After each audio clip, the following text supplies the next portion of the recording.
parchment smelled of cedar oil and old smoke, and when Kaya pressed the lit taper to its lower edge, the flame caught faster than she expected, curling the contract upward in a bright, hungry tongue of orange that licked across the embossed seal of the Velden pack before she had fully decided she was going to do it. The heat reached her fingers in seconds. She did not pull her hand back. The altar was made of pale stone, and the stone was cold against her knees, where the hem of her ceremony dress had ridden up.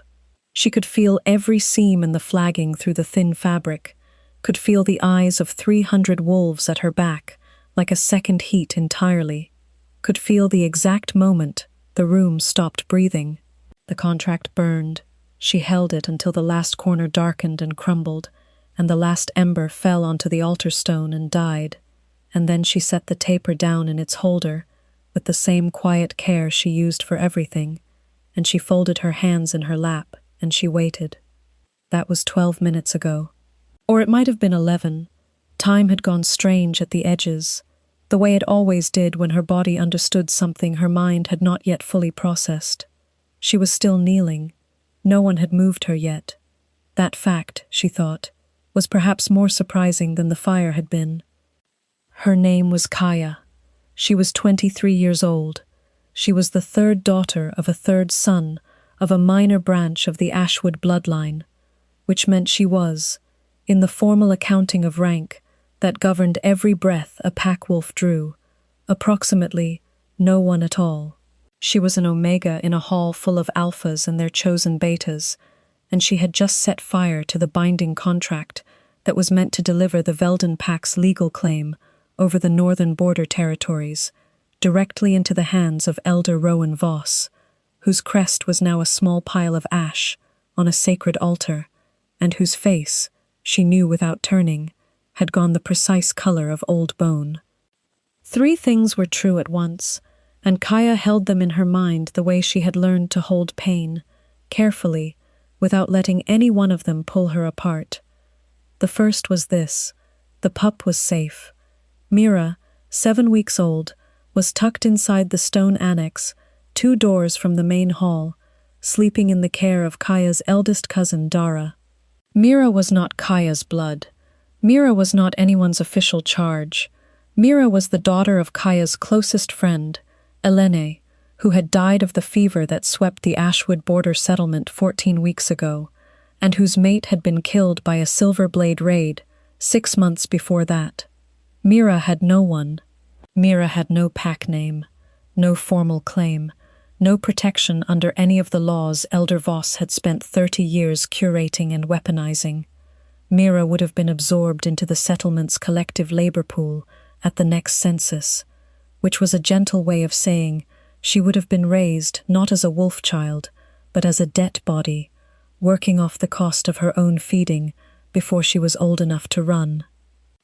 Kaya had found her in Elena's cold cottage on a Tuesday morning 42 days ago, wrapped in a wool blanket, impossibly small, impossibly alive. The second truth was harder. The contract she had just burned was not merely a border agreement.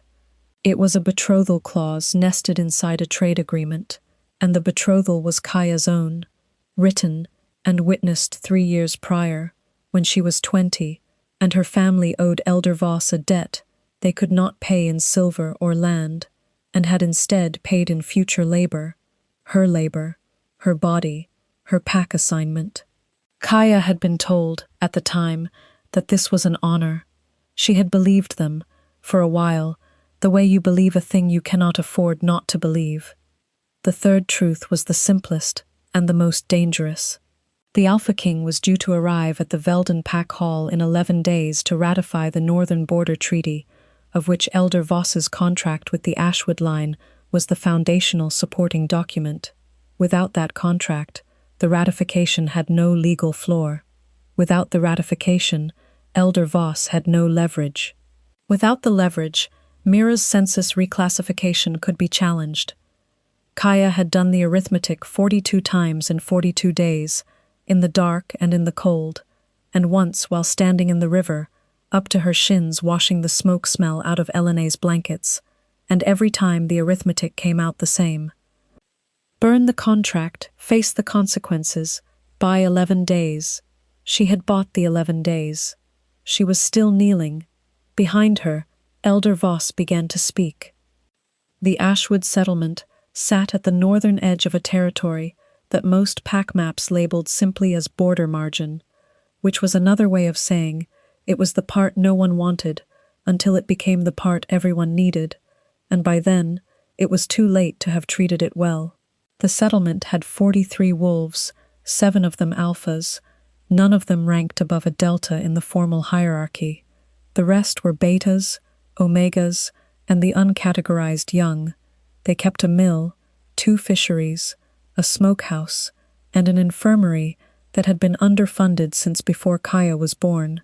They grew rye. They repaired their own roof tiles. They did not send representatives to pack councils because the travel cost more than they had to spend. Kaya had grown up knowing exactly what she was. She was the third daughter of a third son. She was quiet in rooms where noise was a kind of currency. She was small enough that alphas in tight corridors stepped around her without registering her face.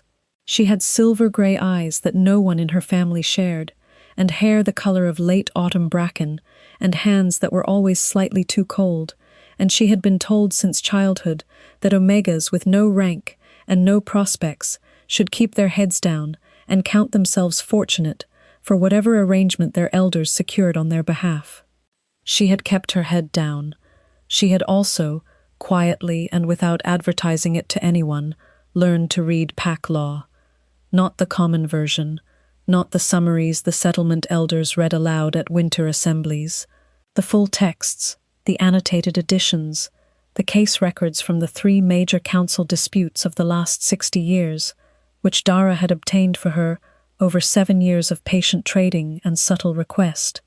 Because Dara understood that Kaya's quiet was not passivity, it was a different kind of work, the kind done in corners and by lantern light, while the rest of the settlement slept.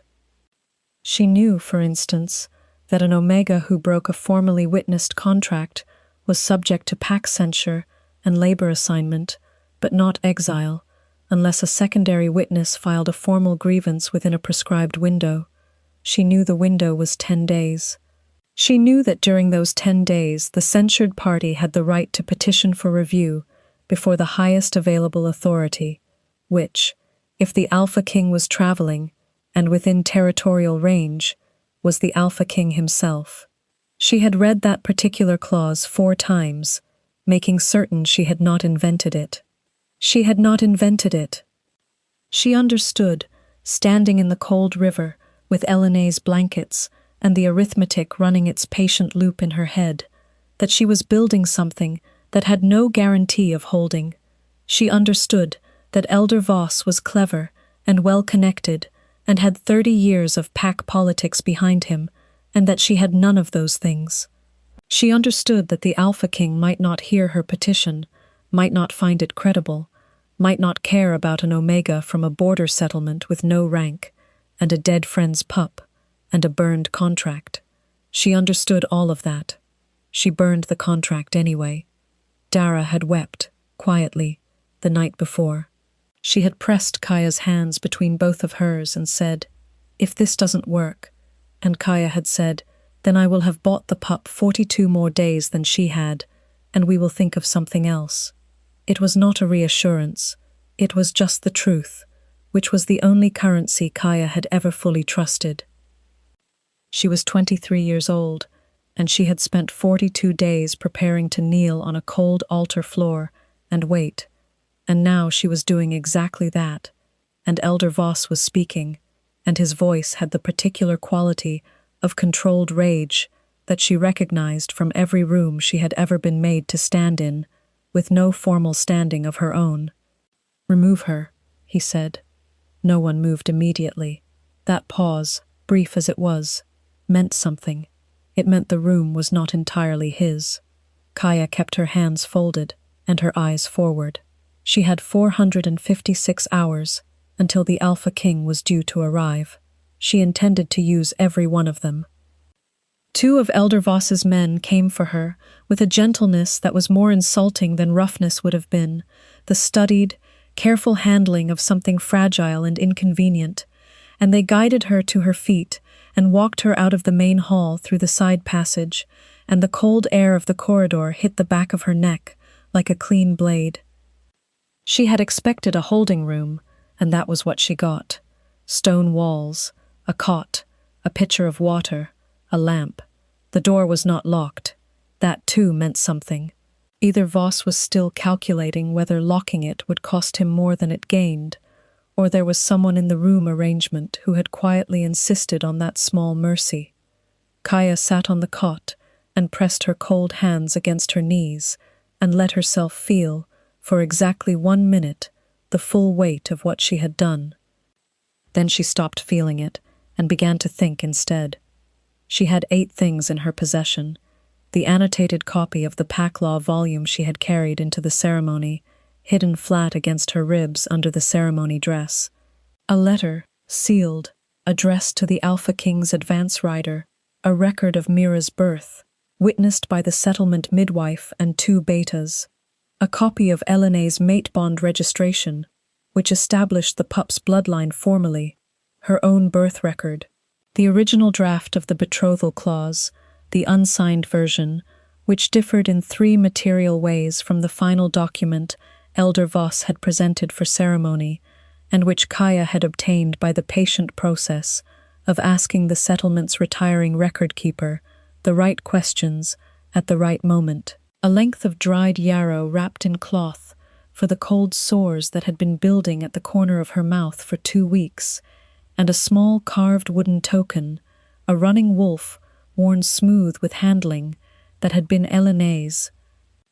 She arranged these things on the cot beside her in order of their legal weight, which was how she organized everything when she was frightened and needed the fear to become something she could use. The lamp burned steadily. Somewhere in the stone, annexed 2 doors away, Mira was sleeping. Kaya picked up the letter addressed to the Alpha King's advance rider and checked the seal for the 3rd time, and then she set it down, and she waited for the right moment to get it out of the building. The Velden Pack Hall sat on a raised promontory above a river valley, 3 days' hard ride from the nearest pack seat, and 11 days from the capital, which meant that news traveled here with the deliberate pace of something that did not think it needed to hurry. Elder Rowan Voss had governed the settlement-adjacent territories as the Alpha King's appointed regional administrator for 19 years, long enough that many of the wolves in the hall had never known a different arrangement, long enough that his interpretation of pack law had become, in practical terms, the law itself. He came to see Kaya on the 2nd morning. He came alone, which told her more than if he had brought the men. He was a large man, gray at the temples, with the specific confidence of someone who had spent decades having his interpretations treated as conclusions. He sat in the room's single chair, with the ease of someone settling into furniture that had always been his, and he looked at her for a long moment before he spoke. "You understand what you have cost your family," he said. "I understand what I have saved it from," Kaya said. He let the silence sit. She let it sit too. She had more practice than he expected, she thought. The contract was legal, he said. The final version was witnessed, she said. The original draft was not the document presented for ceremony. There are 3 material variances. I have the original draft. Something moved in his face then, very quickly, and then was contained. She watched it happen and filed it away. "You are an Omega with no formal standing," he said. "Your family's debt is real. The Ashwood line has no resources to contest a formal censure process. I am an Omega with a petition right under Section 41, subsection 9 of the formal treaty review codes," she said, "which I filed this morning through the Pack Hall correspondence channel, addressed to the Alpha King's advance rider." She had given the letter to Dara's youngest son, who was 10, and ran messages for the hall kitchen, and was invisible in the way that children and Omegas were both invisible, for overlapping and uncomfortable reasons. He had delivered it before dawn. Voss was quiet for a moment, that was longer than his first silence had been. "You have been very busy," he said, "for someone with no standing." "I have been very careful," she said, "for someone with no standing. Those are different things." He left without making any direct threat, which was almost worse. It meant he was recalculating, and a man who was recalculating was a man who had not yet decided which instrument to use. Kaya sat with the carved wooden wolf in her hands for a while, after the door closed. She turned it over and over, the way Elena used to, and she thought about Mira's particular small weight, the way the pup fit against her shoulder when she was fussed and needed settling, the smell of her, milk-warm and new, the astonishing fact of her aliveness. 9 days. She had 9 days left to hold the space open. She began, in the methodical way she did everything, to prepare for what Voss would try next. He tried isolation first. Her meals were delivered, but her door access was quietly restricted, not locked, but guarded in a way that made each movement a negotiation. She navigated this by being unremarkable in her requests: water, lamp oil, the continued care of the infant in the annex. She asked for nothing that could be denied without making the denial obvious, and she asked for everything through Dara, who moved through the hall with the competence of someone who had been navigating its currents for 20 years. Dara brought Mira to her on the 3rd day, not for long, not officially, just a passing moment in the corridor outside the annex, while Kaya happened to also be in the corridor, which was technically not a violation of anything. Kaya held the pup for 4 minutes, her face against the warm curve of Mira's head, breathing her in. The 4th truth, the one she had not yet counted in her arithmetic, because it had nothing to do with legal codes or petition windows, was this: she did not know if she was strong enough. She knew she was sufficient. She knew she was prepared. She knew the law, and the documents, and the angles. But sufficiency and strength were not the same thing, and at 4 in the morning with the lamp burning low, and 9 days to hold, she felt, in the specific hollow place beneath her sternum, the difference between them. She filled the difference with the memory of Mira's weight against her shoulder, and she slept. On the 5th day, Voss filed a counter-petition. It was, she had to concede, well constructed.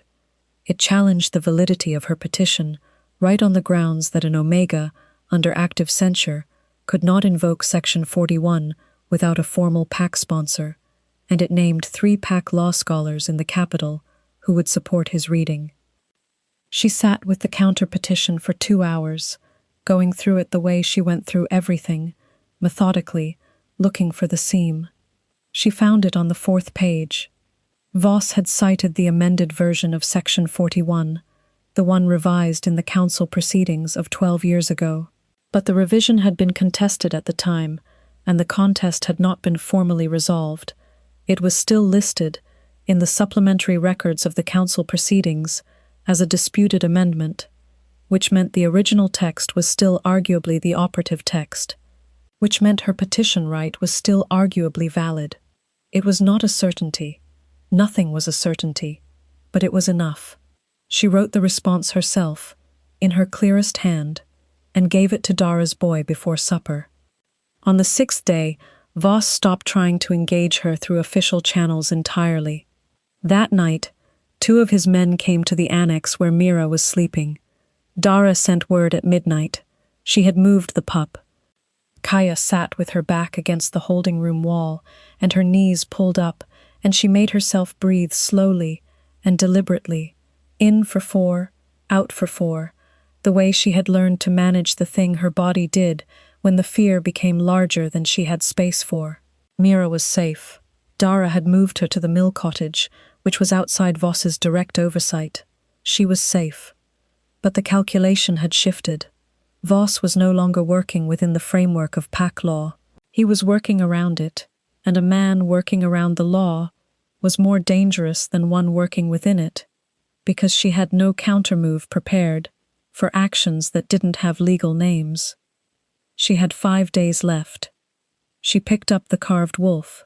She turned it over. She thought about what she could not do from inside a guarded room with 5 days and a counter-petition in progress and no formal sponsor. And then she thought about what she could do, and the list of the second was shorter, but it contained one thing she had been holding in reserve. She wrote a second letter, not to the advance rider this time, to the Alpha King directly, addressed by his formal title, opened with the precise citation language that pack law required for a direct royal petition. It was her right, the same way breathing was her right, theoretically, in that it was guaranteed by the founding codes and almost never actually exercised. She detailed everything, the 3 material variances in the contract, Mira's status, Elene's mate bond record, the unsigned draft, the disputed amendment. She wrote it in the same clear, unadorned hand she used for everything, and she did not appeal to sympathy, because she had learned that sympathy was unreliable in rooms that ran on law, and the law, read correctly, was already on her side. She sealed it. She looked at it for a long time. Then she looked at the lamp, burning steady in its small, ordinary way, and she thought, 11 days. She had burned the contract 11 days ago. She had 5 days left. The Alpha King was 3 days out, by the most recent road estimate she had heard, through the hall's ordinary noise. 2 days of overlap. She had to get the letter to his courier before he crossed into the Velden administrative territory, because once he was inside Voss's territory, all correspondence was technically processed through Voss's office first. Dara's boy would not be enough this time. She needed someone with a horse and no debt to Voss. She sat with that problem until the lamp needed tending, and when she stood to trim the wick, she thought of the mill cottage and the mill keeper's eldest son, who owed Dara a favor from 2 winters back. She had 4 days.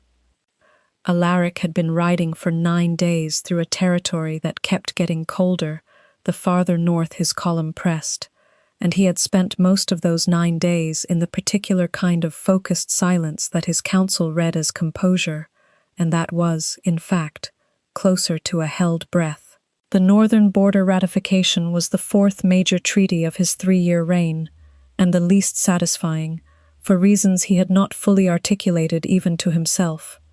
The Velden territory's administrator was efficient, and its records were clean, and its border situation was straightforward, which should have made this trip routine, and yet. He had felt, since the 2nd day out of the capital, a sensation at the back of his awareness that he could only describe to himself as a frequency he was not yet close enough to hear clearly. It was not scent at this distance. It was something before scent, a foretaste of information his wolf had picked up before his conscious mind had processed the source. His wolf was not usually premature about things like this.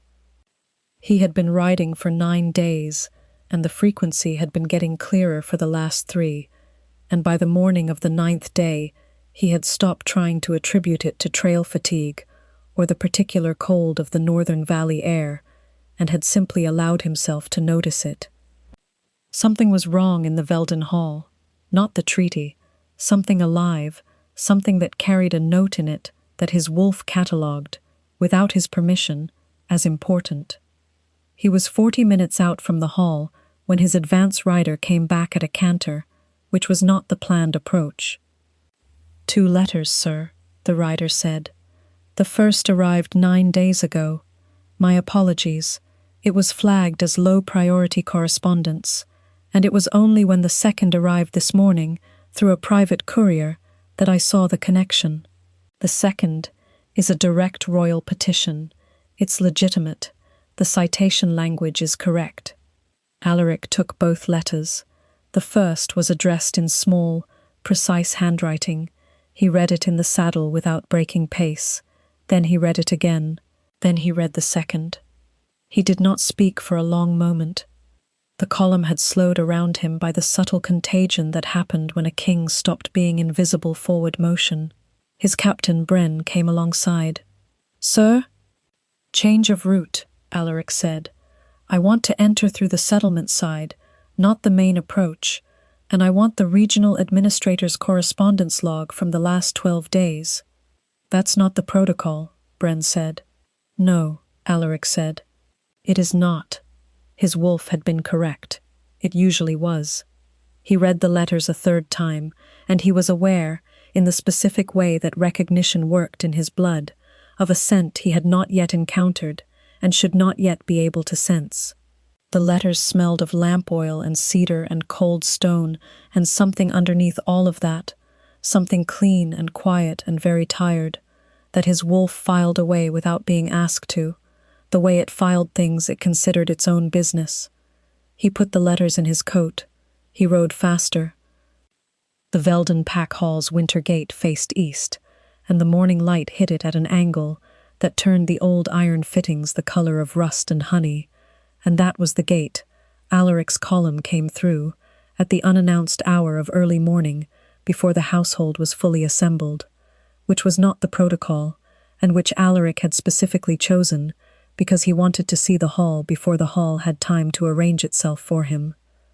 He was in the main corridor, the correspondence log in his captain's hands, and 2 of his own men at his flanks, when the hall's internal guard arrangement became visible to him. Not dramatic, just the quiet geometry of a building that had positioned its people with a specific purpose in mind. A woman sitting in a guarded room was not, in itself, unusual, but the room was off the main corridor, and the guard was subtle, and the door was unlocked, and the morning duty roster in the correspondence log listed it under the heading she had submitted a formal petition for review, which meant a regional administrator was actively managing his access to someone in active petition, which was specifically and clearly prohibited under the same founding codes she had cited in her letter. He stopped outside the door. Bren said, very quietly, "Sir?" "I know," Alaric said. He opened the door himself. She was sitting on the cot with a book open on her knee and a lamp burning with the specific steadiness of something that had been carefully tended through a long night. Her hands were folded over the book's spine with a composure that was, he understood immediately, not performed. She looked up without startling. Her eyes were silver gray, and he had the brief, disorienting experience of seeing them register him and immediately begin their own assessment, which was not a thing Omegas under censure did with visiting royalty, which was not a thing people in guarded rooms usually did with anyone, and his wolf went very still, in the specific way it went still, when it was paying close attention. She smelled of lamp oil and cedar and exhaustion, and underneath all of it, the clean, quiet note that had been in the letters, that had been riding at the edge of his awareness for the last 3 days, and his wolf said nothing, because it had already said everything it needed to say 3 days ago, on a cold northern road, and what it had said was, "Here." "You are Kaya," he said. "You are earlier than expected," she said. "I came through the settlement gate," he said. "It is faster." Her hands did not move on the book. Her composure did not shift. But something in her eyes changed in a way that was not quite relief, and not quite anything else he had a word for, and he thought, with the particular clarity that came to him in moments when his instincts and his reason arrived at the same place simultaneously, that she had been sitting in this room for however many days it had been, and she had not broken once, and she was not going to break now. And it was the most quietly extraordinary thing he had seen in 3 years, of visiting territories and meeting their administrators and cataloging their arrangements. "The pup," she said. Her voice was even. "Her name is Mira.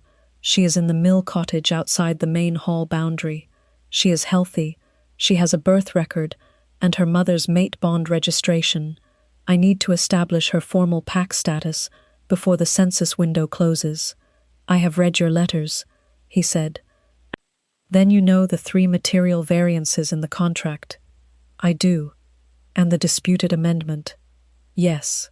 She looked at him for a moment that was neither short nor long, but was very complete, the way a calculation looked when someone was checking it for the last time. "I did not burn it to break the law," she said. I burned it because the law was already broken, and the document was evidence of the breaking. I know, he said. Behind him, Bren had gone very still. His 2 men had gone very still. The guard outside the door had, by the sounds of it, taken a careful step back. Alaric was aware of all of this at the edge of his attention, the pack-witness ripple of wolves in proximity to something their bodies recognized before their minds caught up, and he let it happen without looking away from her. Kaya, he said, and his own name for her felt strange in his mouth, in a way he did not examine yet. You are no longer under censure. As of this morning, your petition is formally received, and the counter-petition is stayed, pending full review of the documentation discrepancies. She breathed out, just once, very quietly. The pup, she said again. The pup will be brought in, he said.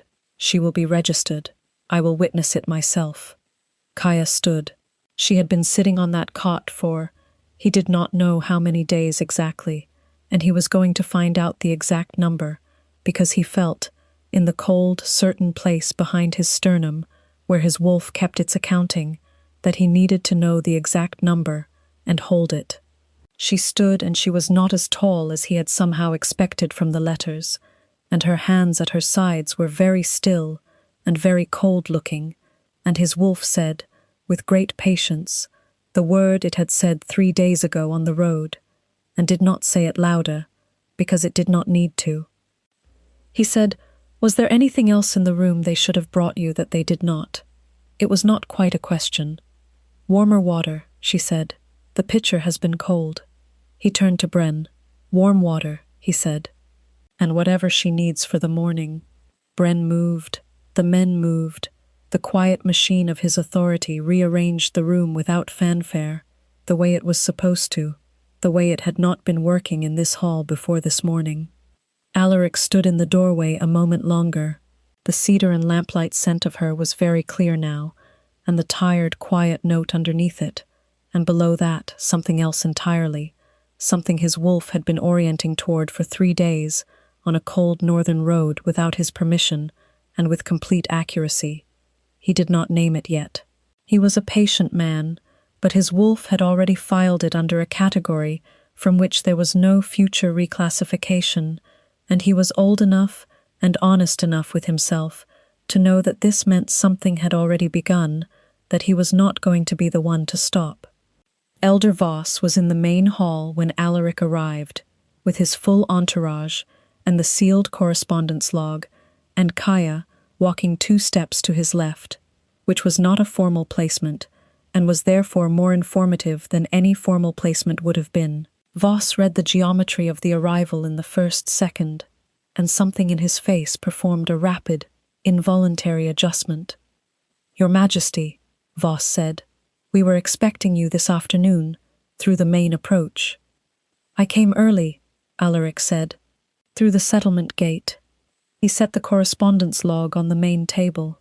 He set Kaya's petition beside it. He set the unsigned draft of the betrothal contract, which he had taken from her carefully, handling it as the primary document it was, beside those. I will need the formal record of the contract ceremony, he said. I will need the original registration file for the treaty's foundational documents, and I will need someone to bring in the infant from the mill cottage, along with the woman currently in care of her. Voss said, the petition is under counterfiling, Your Majesty. The administrator's process requires. The counterfiling, Alaric said, cites a disputed amendment as settled law. I've read the original council proceedings. The dispute was not resolved. He said it the way he said everything that was simply true, without emphasis, without spectacle, as a statement of record. Your counter-petition rests on a citation error. I've stayed it. The room was quiet, not the held-breath quiet of 300 wolves at an altar ceremony. A different kind of quiet, the settling quiet of wolves, who were recalibrating their understanding of the room's center of gravity, and finding that it had shifted in a way they would have to adjust to. Voss said, the Omega has no formal standing. She is not of a ranked bloodline. She cannot invoke royal petition rights without a sponsor of Section 41, Kaya said, from 2 steps to Alaric's left, in her clear, even voice, as written in the original text, requires no sponsor for an Omega under active threat to a dependent in her care. The pup qualifies as a dependent under Article 7 of the Foundational Welfare Codes. I cited both sections in the petition, end quote. She paused. You cited the amended version. The amendment is disputed. She said it the same way she had said everything in the holding room, as a record of what was true, without performance, without anger. Alaric heard, underneath the evenness of her voice, the specific quality of someone who had been preparing this moment for a very long time and was now simply delivering it, and had enough experience with people in extremity to understand that the absence of emotion in her voice was not the absence of feeling, it was its complete opposite. Voss looked at her. He looked at Alaric. He looked at the correspondence log and the documents on the table. He said nothing more. Mira arrived 20 minutes later, carried by Dara, who was a broad-shouldered woman with careful hands and a way of occupying a doorway that made it clear she had walked through more difficult ones. The pup was awake, not fussing, taking in the large room with the specific detached attention of a very young creature that had not yet learned to be afraid of strange places. Alaric looked at the pup. He looked at Kaya. Kaya had her eyes on Mira, with the focused, still attention of someone for whom this particular small creature was the organizing fact of everything that had happened in the last 42 days. And he watched her face do something then, that it had not done once in the holding room, not when he had arrived, not when he had delivered the news about the censure, not when she had cited pack law in front of a regional administrator 3 times her political weight. Her face, for one unguarded moment, simply showed him what 42 days of holding everything together while being systematically isolated in a cold room with inadequate water actually cost. He did not look away. The registration took 40 minutes. He witnessed it himself, as he had said he would, and when it was done, Mira had a pack name under the Foundational Welfare Codes and a formal status that placed her under Royal Ward protection pending full pack assignment, which meant she was, in the precise legal sense that Kaya had spent 42 days trying to create the conditions for, no longer a debt body. Voss was present for all of it. He did not speak. When it was done, Kaya stood with Mira in her arms and the registration document in her hand, and the wolves in the room arranged themselves around this, quietly, in the way wolves did when something biological had already made a decision that the formal proceedings were catching up to, a half-step of space given here, a redirected gaze there, the unhurried adjustment of a pack to a new weight in its center. Alaric stood beside her, not behind her, and not in front of her. Beside, his wolf had no objection to this arrangement. He said, quietly, not for the room. How many days were you in that room? 9, she said, equally quietly.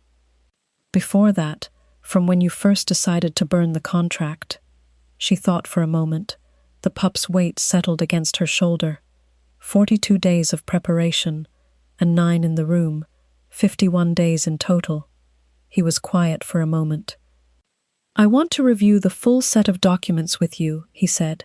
The 3 variances in the original contract. There may be other claims made under those same documents that need to be revisited. I thought there might be, she said. I made a list.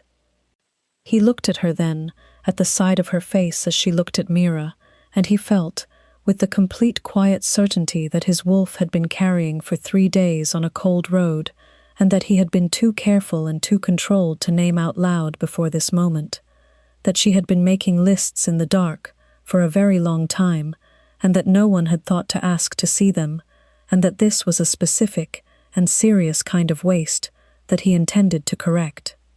He did not say any of this yet.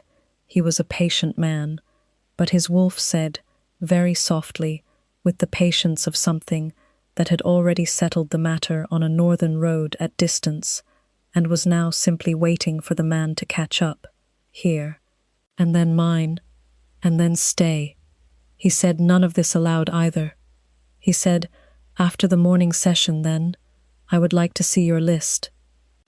She looked at him then, for the first time without the formal assessment in her eyes, or rather, the assessment was still there, but there was something else alongside it, something that was not quite trust yet, but was the thing that came before trust, when you had been doing everything alone for 51 days, and someone had shown up and done what they said they would do. After the morning session, she said. She turned back to Mira, and the carved wooden wolf she had been carrying in her pocket for 42 days, pressed against her hip through the fabric, warm with handled heat, and above them, both the hall's high windows let in the cold northern morning light, pale and clean, the way light came in when it had nothing to hide. 3 weeks after the morning session, Kaya moved out of the holding room.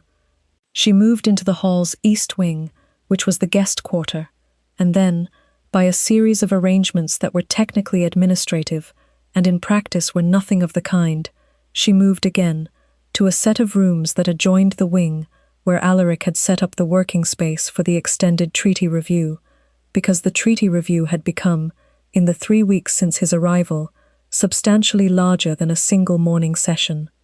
There were 47 documents in the original treaty archive that bore the same citation error Voss had used in the counter-petition, 47 instances of the disputed amendment cited as settled law. Kaya had found the first 12 before Alaric arrived. She found the next 23 in the first week of the review. The final 12 surfaced in a secondary file that had been stored, without indexing, in the hall's lower records room, which was cold and poorly lit, and which Kaya navigated with a lamp and a methodical patience that his chief legal advisor, a sharp-minded beta named Sarah, watched for half an hour before quietly coming to find Alaric and saying, "Where did you find her, and why has no one been using her?" "She found herself," Alaric said. "I am working on the second part." The review took 3 weeks and recatalogued arrangements across 4 settlements. The census reclassification that would have assigned Mira to a labor debt pool was formally annulled. 2 other infants in similar situations were identified and registered under the same welfare code provisions. Voss was removed from his administrative appointment with the formal language that meant the removal was permanent and the record would follow him. Mira, 3 months old by the time the review closed, had discovered that she had opinions about this, expressed primarily through volume and through the specific targeted reach of a pup who had identified Kaya's hair as an interesting object and Alaric's collar as another. He had allowed this twice before Kaya noticed and pulled the small, grasping hand away with an apology that he declined. "She has good instincts," he said. Kaya's expression, across the table covered in treaty documents, was not quite a smile. It was the thing just before a smile, the thing that happened when you had been very serious for a long time and something caught you off guard. He filed it away. He had been filing things about her for 3 weeks, the way she organized documents by legal weight without being asked, the way she drank her morning tea with both hands around the cup, warming them, the way she did not fill silences that did not need filling, the way her scent, cedar and clean cold air, and something quieter beneath it, sharpened very slightly when she was working through a problem and smoothed out when she had found the answer. The way she had, on the 14th day of the review, fallen asleep over the secondary records with the lamp still burning, and had not woken when he set his coat over her shoulders, and had woken an hour later, and straightened, and resumed without comment, except to thank him, once, with the same unremarkable precision she used for everything. The claiming bond did not announce itself in any single dramatic moment. It was not a bolt or a voice or a vision. It was the accumulated weight of proximity, the way her presence at the edge of his awareness had gone from a frequency he was chasing on a cold road to something so present and so specific that its absence would have been a wound. He understood this about the bond. He had understood it theoretically for the length of his reign, and now he understood it in the blood, the way you understood anything that had moved from the category of knowledge into the category of fact. On the 22nd day, he asked her to walk with him. They walked through the hall's east yard, where the winter grass had gone brittle and pale, and the air had the quality of held breath before snow. Mira was with Dara. The yard was empty. He said, "I want to ask you something, and I want you to answer as if I am not the Alpha King." She said, "That is a difficult request." "I know," he said. "Try." She looked at the pale winter grass. "All right." "Did you know," he said, carefully, "when you wrote those letters, what you were likely to find when I arrived?" She was quiet for a moment. That was her usual kind of quiet, the kind that meant she was giving the question the weight it deserved. "I knew I needed someone with the authority to receive a direct petition and the willingness to look at the documents," she said. "I did not know you. I knew your reputation for reading primary texts rather than summaries. That was sufficient." "That was why you used the citation language correctly," he said. "You knew I would check it." "I hoped you would check it," she said. "There is a difference." He stopped walking. She stopped a step later and turned to look at him. The winter light was the color of old silver, and her eyes were a shade that matched it precisely, and he had spent 22 days being careful and patient and very correct about everything, and his wolf had spent 22 days sitting in its habitual, infuriating patience, and he said, "Kaya." "Yes," she said. Not a question. She knew what was coming. She had known it for a while, he thought. She had been waiting, the same way she waited for everything, with her hands still, and her assessment intact, and the small carved wolf that was always in her pocket. "I have not asked anything of you that is not yours to freely give," he said. "I want to make that unambiguous. The petition review, the registration, none of that is contingent on this." "I know," she said, and there was no uncertainty in her voice. "You did it first. That is what makes this different."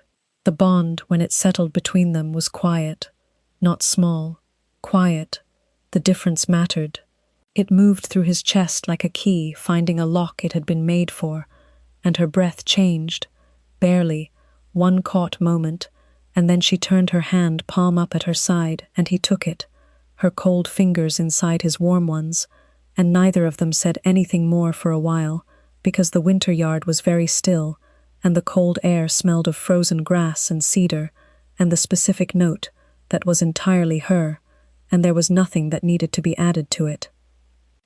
The mating bond, formalized in the presence of his full council and her extended family, and a hall full of wolves, who had spent 3 weeks watching the documents and the morning sessions, and the coat on the sleeping woman's shoulders, and the pup reaching for the king's collar, was not a surprise to anyone in the room, except the people who had only been counting titles instead of watching behavior.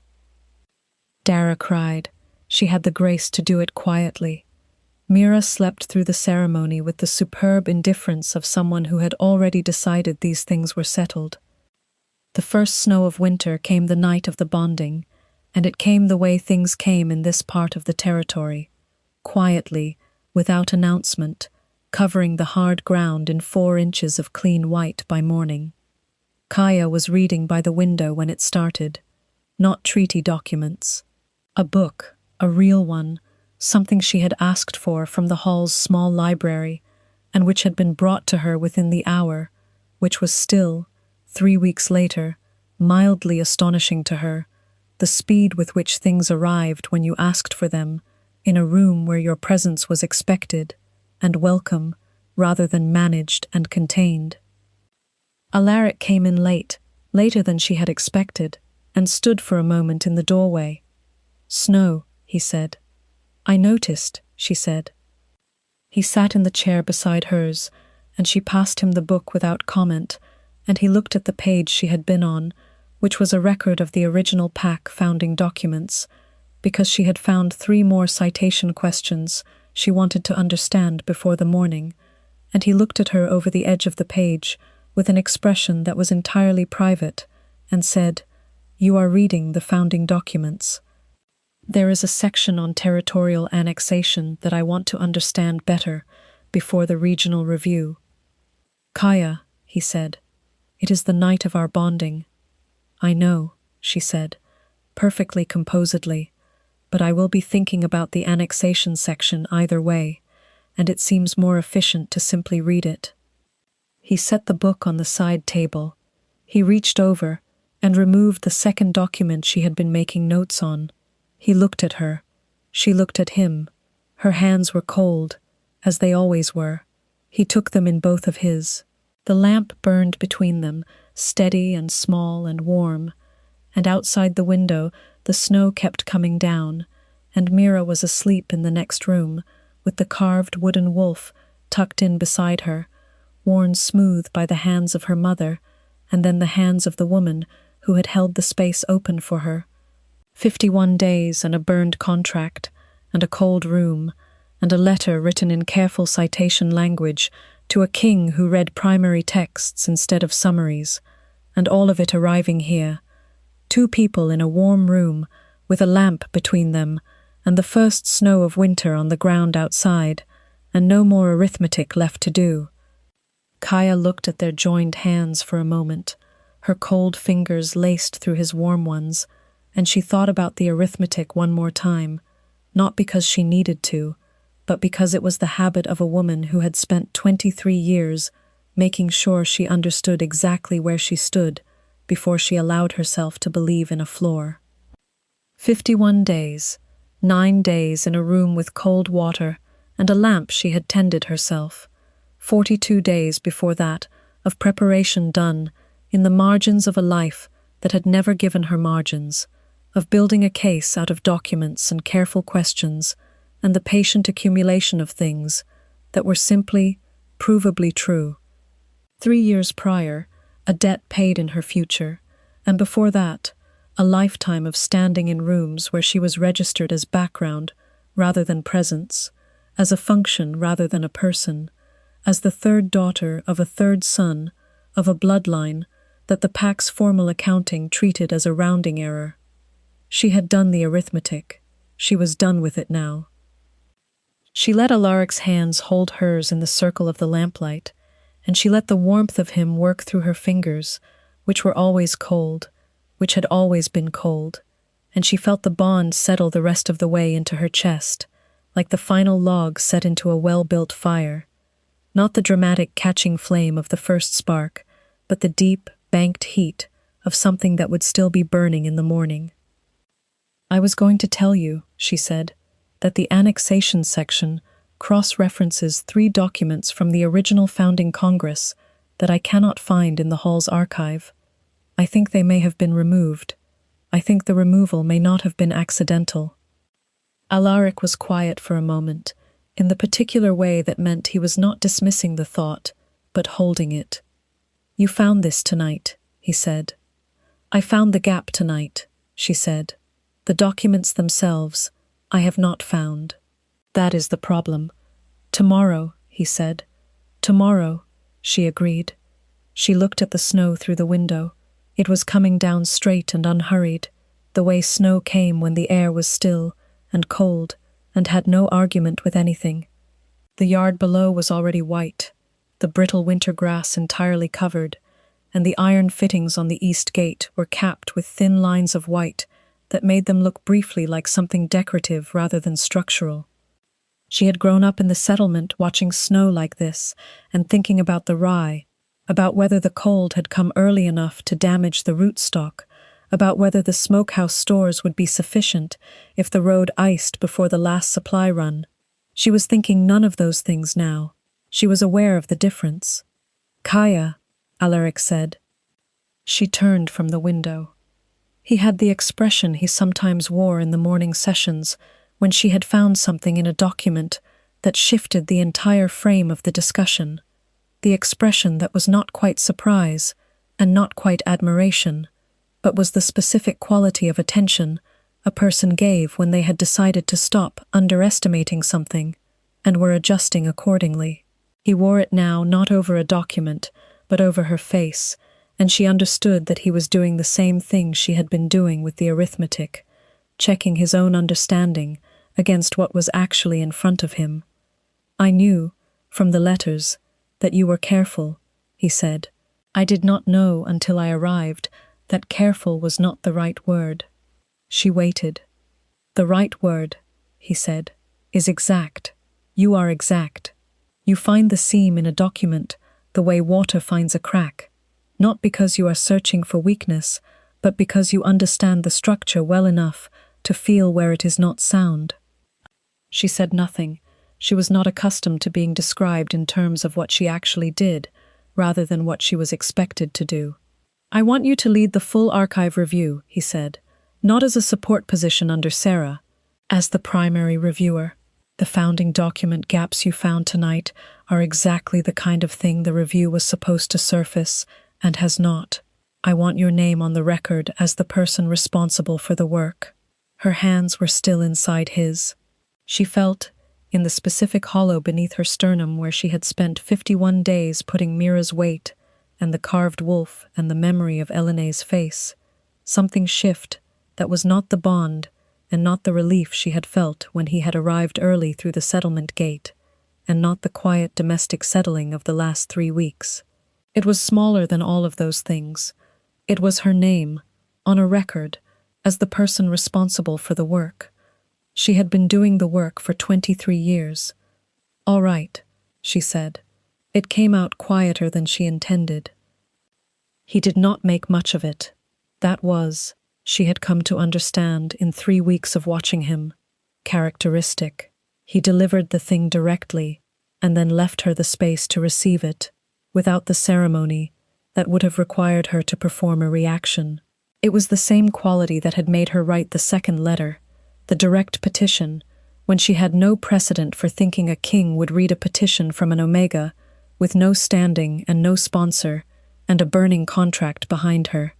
She had written it because the reputation said he read primary texts instead of summaries, and a primary text was exactly what she had. She had been right about that.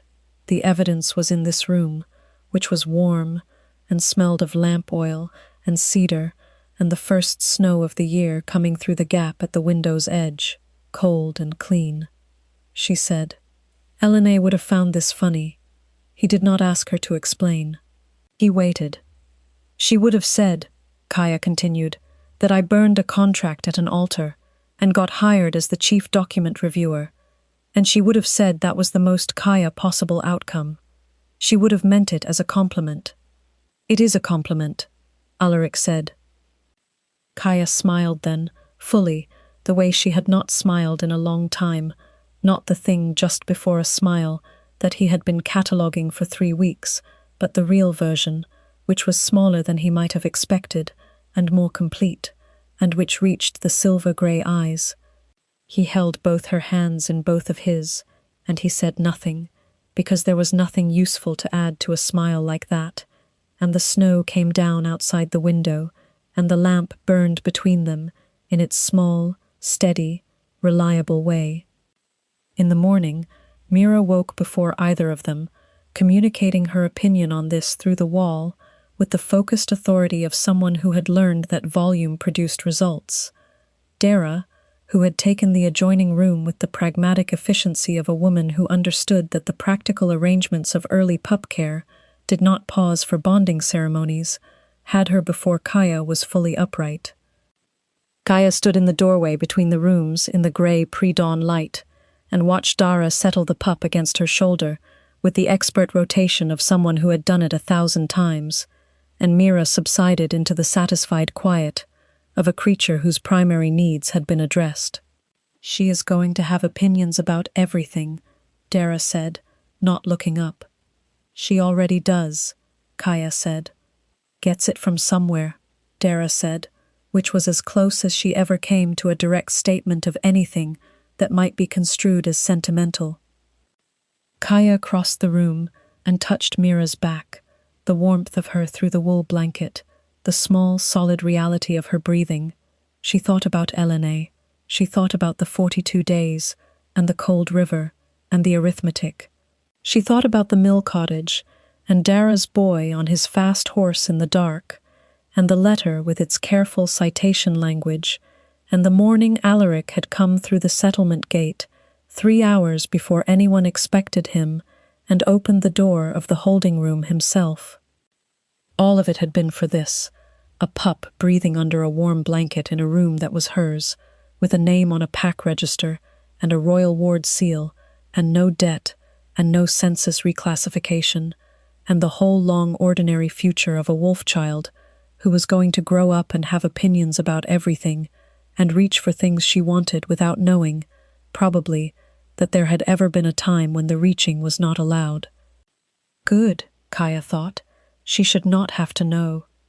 Alaric appeared in the doorway behind her, dressed, which meant he had been up before her, which she had not noticed, which was a measure of how thoroughly she had slept, the uninterrupted kind that had not been available to her for 51 days, and which her body had apparently taken the first opportunity to reclaim.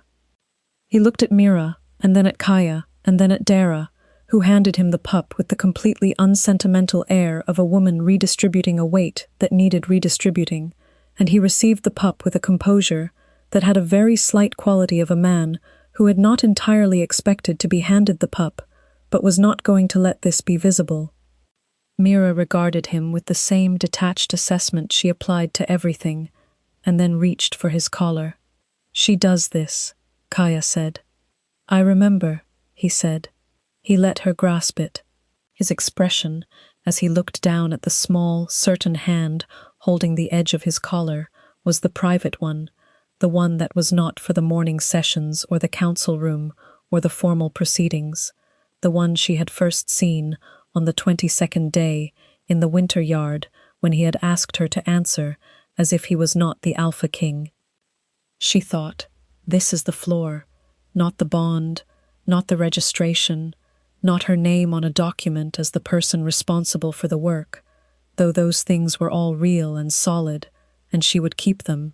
This, the lamp from last night still warm on the table, Dara already reorganizing the wool blankets with expert efficiency, the snow on the ground outside the window, covering everything clean and white, Alaric standing in the doorway, with Mira's hand on his collar, and the private expression on his face, and no arithmetic left to do anywhere in the room. This was the floor. She crossed the room and stood beside him in the doorway, and put her hand, which was cold as it always was, against his arm, and felt him shift very slightly to bring her in from the doorway's draught, unhurried and automatic, the way you moved toward warmth without calculating whether to. Outside, the snow had stopped in the night. The east yard lay clean and unbroke beneath a sky the color of pale iron going slowly, at the horizon, toward gold. 51 days. A burned contract. A cold room. A letter written in careful citation language by lamplight to a king she had never met, because his reputation said he read the primary text. He had read it. Here was the rest.